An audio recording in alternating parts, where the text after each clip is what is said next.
তো এটা বিচার কার্যকর হবে। ধন্যবাদ সবাইকে। নুসরাত আরিফিন নাজ, ইনার হুইল ক্লাব, আনন্দলোকের প্রেসিডেন্ট।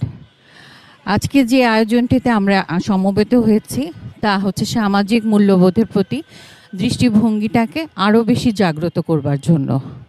আমাদের দেশে সামাজিক যে অবক্ষয় সৃষ্টি হয়েছে, সেই অবক্ষয়টা চলতে দেওয়া যায় না এবং সেই অবক্ষয় থেকে আমাদের সকলকে বাঁচতে হবে এবং সুস্থভাবে জীবনযাপন করতে হবে।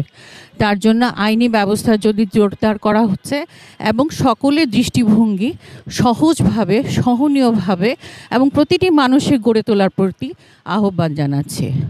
আপনারা জানেন যে এই মুহূর্তে গুলশানে দাঁড়িয়ে আছে দর্শন ও নির্যাতনের বিরুদ্ধে রুখে দাঁড়াই একসাথে, এই স্লোগান নিয়ে Inner Wheels club of Dhaka Orchid, Inner Wheels Bangladesh district ৩২৮। তারা কিন্তু এই মুহূর্তে মানববন্ধনে দাঁড়িয়েছেন গুলশান ২ নম্বর গোল চত্বরে।